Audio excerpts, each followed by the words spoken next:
Hi guys and welcome back to the Finanza portal. Today we're gonna continue with our special series about Ukraine versus Russia war, and more particular we will talk about ruble payments for gas, this new threat by Russia. Could this possibly lead to an energy fight? Let's view this topic more in detail. So it's in the news today. And well, Russia is asking for its gas payments in rubles, not accepting euros or US dollars anymore. This is like very strange and sort of unprecedented. Moreover, the supply of gas won't be affected. So gas will be sent to Europe, like the offer won't decrease. But on the other side, payments will be accepted only in ruble and not in euros and US dollars anymore.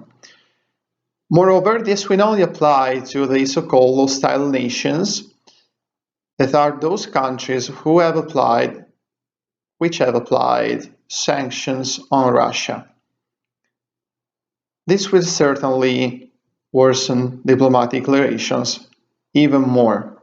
So it's kind of a strange move by Russia, in my opinion. Well, gas price has increased a lot, also 30% and more after this new announcement, and this could lead like very important energy crisis in Europe. So let's think about that. Could in this case natural resources, and in this case more specifically gas, be used as a weapon? In this case, well, I think and many analysts think that the goal could be to appreciate the ruble and replenish foreign currency in Russia. And we have seen this happening in the market. The ruble has appreciated a little bit at least. So a payment in rubles coming from the hostile countries is kind of unlikely. In fact, it seems that, for example, Italy has given already a negative opinion about possibly paying in rubles.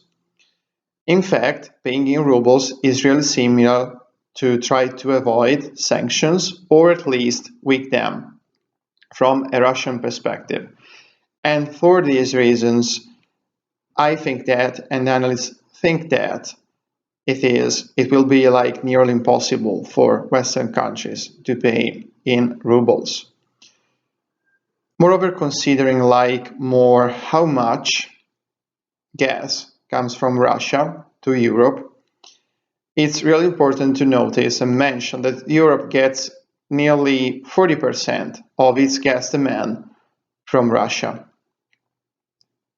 Moreover, and this is really interesting, utilities companies will be in the strange situation of having to renegotiate several contracts with customers.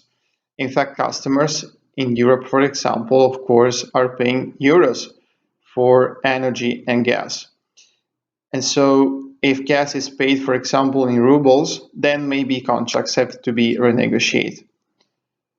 So I personally think, and it's just a personal opinion, of course, and let me know in the comments if you like have a different opinion or if you have something more to add to the discussion. I personally think that the solution will be found, and it's in the best interest of both counterparts. In fact, both counterparts have interest in a positive outcome of this negotiation. On the one side, there is Europe that has to get its gas in order to like at least finish the winter. So Europe, as I mentioned before, gets nearly 40% of its gas from Russia. So Europe has interest in a positive outcome of this negotiation. On the other side, well, considering Gazprom, 70%, so it's more than 50, revenues of this company come from the so-called hostile countries. So I think that it will be in the best interest of Russia and Western countries to find a solution to this specific topic. Well, thank you very much for listening. If you liked the video, please like it. Let me know in the comments, as I mentioned before, if you have like different opinion on this topic or something else to add. And thank you very much, and see you in the future with further updates on this situation. Bye.